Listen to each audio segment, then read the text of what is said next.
नमस्कार दोस्तों, मैं हूं दिनेश के वोरा। स्वागत है आपका न्यूज टाइम और एसटीएस न्यूज के इस कार्यक्रम के अंदर।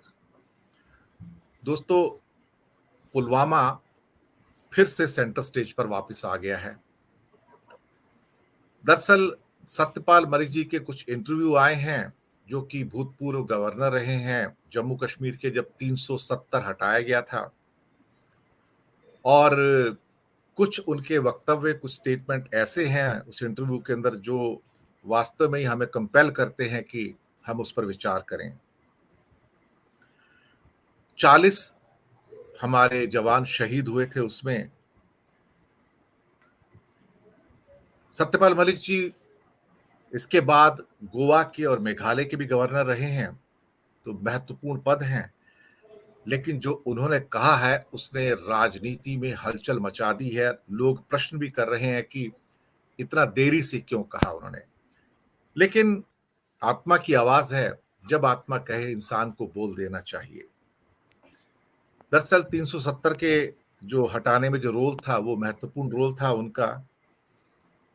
और कुछ चीजें ऐसी थी, जब पुलवामा कांड हुआ था तो उन्होंने फोन किया था। तो उस समय जिम कॉर्बेट में मोदी जी को शूट कर रहे थे, तो बाद में उनका फोन वापस आता है, तो बताते हैं कि ऐसे ऐसे हो गया। तो फिर आगे सत्यपाल मलिक जी कहते हैं, तुम चुप रहो, ये बात कुछ और ही है।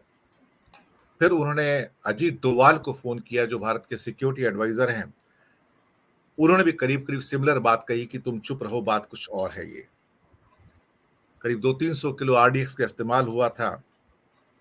सत्यपाल मलिक जी ने बड़ी कैंडिड वे में कहा कि 10 करीब 8-10 इंटरजेक्शन थे वहां पर रोड के, जम्मू से लेकर श्रीनगर के बीच में, जहां कन्वॉय जा रहा था, जिसके लिए उन्होंने हवाई जहाजों की मांग की थी होम मिनिस्ट्री से, और वो उन्होंने प्रोवाइड नहीं किए थे। और बाद में कोई उनकी गाड़ी पूरी टकराई और 40 जवान शहीद हो गए। रूट्स को भी शायद सैनिटाइज नहीं किया गया होगा।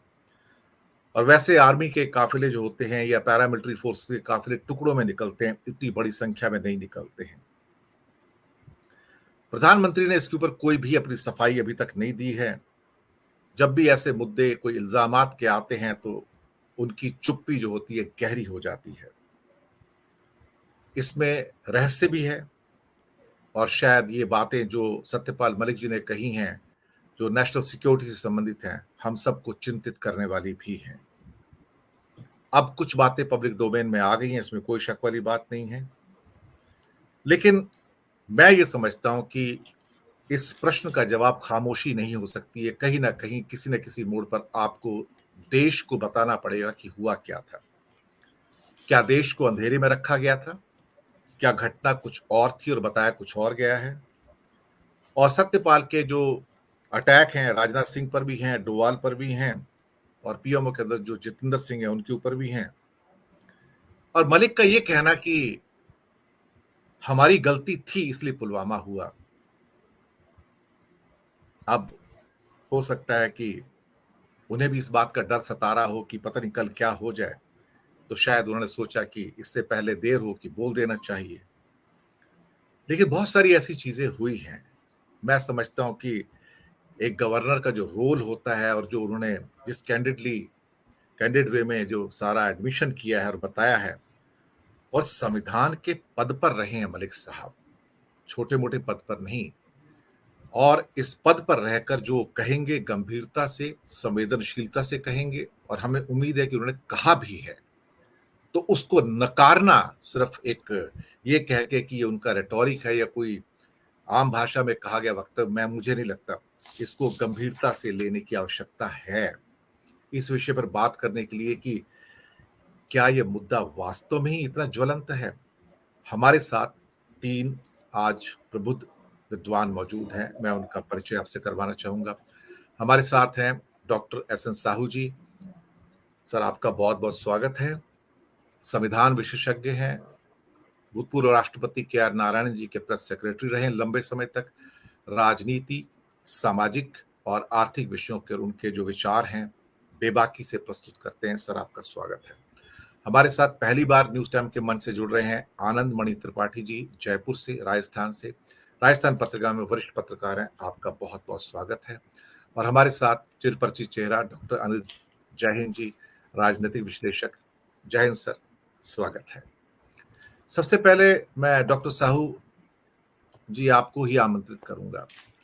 घटनाक्रम से आप पूरी तरह से वाकिफ हैं।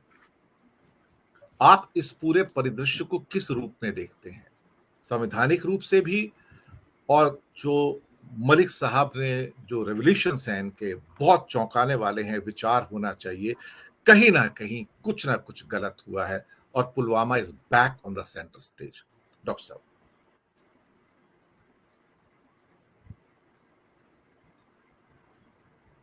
साहू साहब। हाँ हाँ यस। नहीं अच्छा, आपका फ्रीज हो गया था फॉर सम टाइम, जी, डिस्कनेक्शन हो नेट की गया था। समस्या जी जी जी, please carry on sir. You know Dinesh Bora ji, बहुत धन्यवाद मुझे मौका देने के लिए। आपका ये जो यूट्यूब चैनल में जो डिस्कशन आप शुरू किए हैं, ये जो सत्यपाल मलिक जी का जो बहुत सारे रिविलेशन जो है, जो भी उन्होंने करण थापर जी के साथ जब इंटरव्यू के दौरान जो भी उन्होंने बताया है, वो बड़ा विस्फोटक है।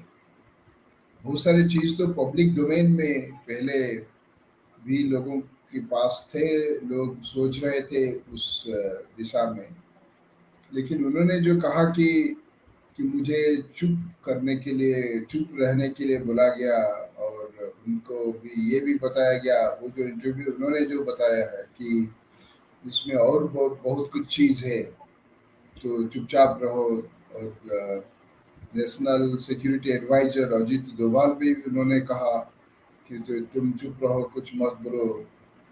और तो प्रधानमंत्री को तो उन्होंने कहा कि उस वक्त शूटिंग कर रहे थे, और उनसे उन्होंने फ़ोन किया उनको, और बाकी होम मिनिस्टर उस वक्त जो थे राजनाथ सिंह, तो ये तो उन्होंने बताया कि सीआरपीएफ ने एयरक्राफ्ट के लिए रिक्वेस्ट किया था, क्योंकि इतने सारे बड़े जो सीआरपी का जो सोल्जर्स है, जवान है, बहुत सारे जो मूवमेंट हो रहा था, तो उन्होंने बताया कि सिक्योरिटी के वजह से फ्लाइट अच्छा रहेगा।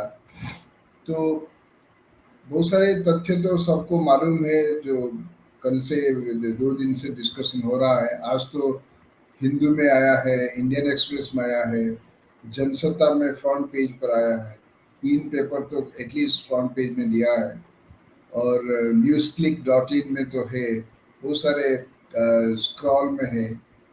तो तो ये आज इंडियन एक्सप्रेस में सीआरपीएफ का कुछ रिस्पॉन्स आया। उन्होंने सोर्स इंडियन एक्सप्रेस में कहा, लिखा है कि according to sources in the CRPF, क्योंकि सीआरपीएफ को, पीएफ को उन्होंने जो कुछ क्वेश्चंस पूछा था ये सत्यपाल मलिक जी का जो रिविलेशंस के बेसिस पे, तो उन्होंने जवाब नहीं दिया, अभी तक नहीं दिया, ना ईमेल को रेस्पॉन्ड किया, ना टेलीफोन कॉल को रेस्पॉन्ड किया।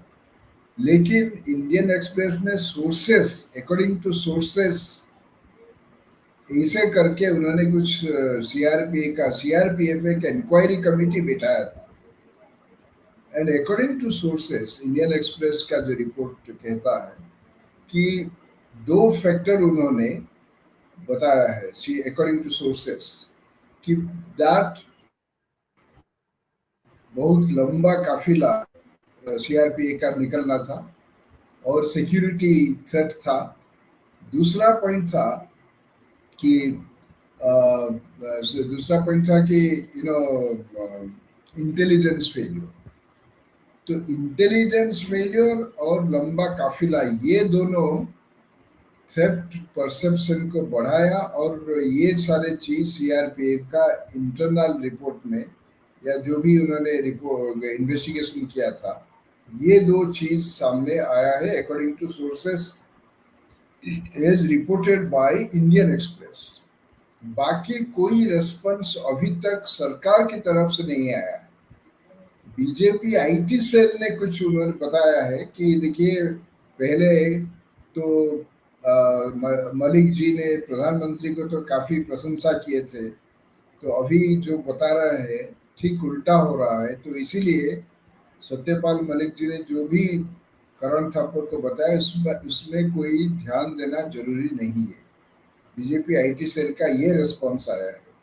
लेकिन देखिए, मेरे हिसाब से ये तो नेशनल सिक्योरिटी का जबरदस्त एक सबके सामने आ रहा है, और चौंका देने का चीज तो है, और बड़ा शॉकिंग चीज है कि in the highest level of governance national security का जो कॉम्प्रोमाइज हुआ है, अगर वो सत्यपाल मलिक जी ने जो बताया अगर वो सच है, क्योंकि इसके लिए तो इन्वेस्टिगेशन चाहिए, तो नेशनल सिक्योरिटी का जो भयंकर कॉम्प्रोमाइज हुआ है, ये ये बहुत बड़ा चिंता की विषय है।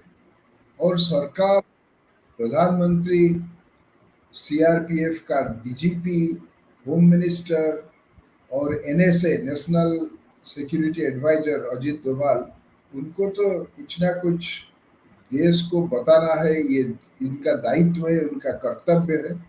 क्योंकि ऐसे चीज मुझे तो नहीं लगता कि भारत की आजादी के इतिहास, आजादी के बाद, अभी तो हम आजादी का अमृत महोत्सव पालन कर रहे हैं, ये अमृत महोत्सव में अमृत काल में ऐसे अगर तथ्य आ रहा है सामने, पूरा देश के सामने, तो सरकार चुप क्यों बैठा है?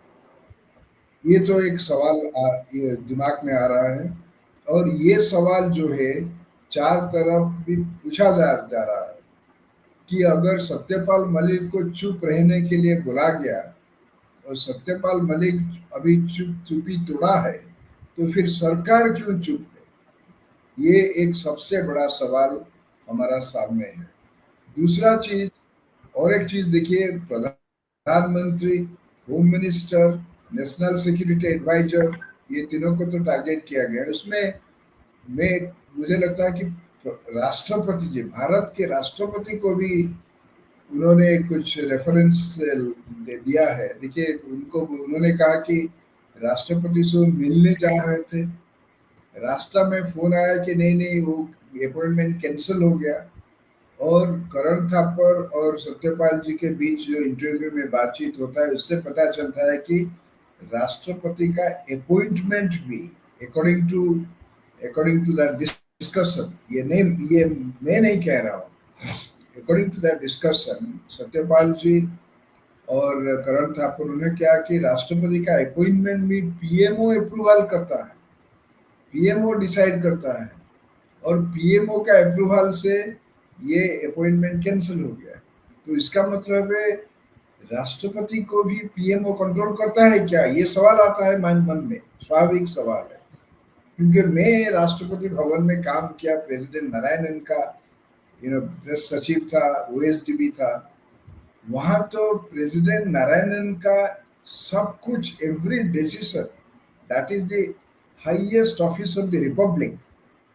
तो प्रेसिडेंट का अगर अपॉइंटमेंट भी और कहाँ दूसरी ऑफिस में फिक्स हो रहा है, या वो अपॉइंटमेंट अगर दूसरा ऑफिस में डिसाइड हो रहा है, कौन राष्ट्रपति को मीट करेंगे, ये तो और एक बहुत ये तो बड़ा भयंकर परिस्थिति हमारा सामने आया है।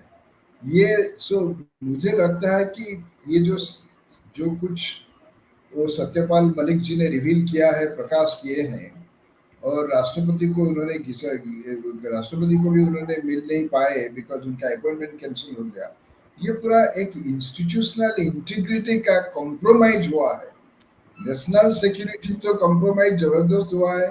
जवान हमारा शहीद हो गए हैं, और शहीद के नाम खुद प्रधानमंत्री वोट भी मांगे थे इलेक्शन में। देयर इज ए वीडियो कि जो लोग पहला वोट दे रहे हैं वो पुलवामा के शहीद के नाम अगर वोट देंगे, तो ये क्वेश्चन भी उन्होंने कहा वोट दे सकते हैं क्या? तो इलेक्शन प्रोसेस भी डिटरमिन करने के लिए, इलेक्शन आउटकम को प्रभावित करने के लिए उन्होंने तो वो पुलवामा का शहीद का भी नाम ले लिया था प्रधानमंत्री ने। तो इलेक्शन प्रोसेस जो कि मॉडल कोड ऑफ कंडक्ट के खिलाफ था, क्योंकि आप मिलिट्री विंग या शहीद के नाम पे अपरेंटली इलेक्शन में कैंपेन नहीं कर सकते। तो इलेक्टोरल प्रोसेस का इंटीग्रिटी भी क्वेश्चन में आ गया। राष्ट्रपति का रोल भी फॉर अपॉइंटमेंट वो भी क्वेश्चन मार्क लगा दिया गया। और नेशनल सिक्योरिटी, तो देखिए प्रधानमंत्री ने तो चाइना इशू के ऊपर, चाइना हमारा टेरिटरी के अंदर घुस गया, इसके ऊपर तो अभी तक तो चुप्पी साधी हुए हैं। अदानी के इशू के ऊपर जो पार्लियामेंट में उसको रेज हुआ, जेपीसी का मांग हुआ, उसके ऊपर कोई चुप्पी साधी हुई। और उसके वजह से तो पार्लियामेंट रूलिंग पार्टी पहली बार पार्लियामेंट का प्रोसीडिंग्स को डिस्टर्ब किया गया है, किए अभी जो हम बजट सेशन वॉश आउट हो गया इसके वजह से। तो ये पूरा देश का पार्लियामेंट के ऊपर उसका जो भयंकर प्रभाव, नेशनल सिक्योरिटी के ऊपर, राष्ट्रपति भवन के राष्ट्रपति जी का जो सैंक्टिटी, जो ऑफिस का सैंक्टिटी है, ये सारे बड़ा डिस्टर्बिंग इवेंट्स है। मुझे लगता है कि हमारा गणतंत्र जो republic of India, this must be taken up seriously by opposition, by people concerned, by civil society. And thank you so much, you are also taking it up. You know, this is a kind of a national and constitutional responsibility, Thank you, you sir. know, to Thank you, sir. uphold the cause of the truth. So therefore we need to discuss about it, and this is what I look at it in the very initial remarks of mine. Thank you.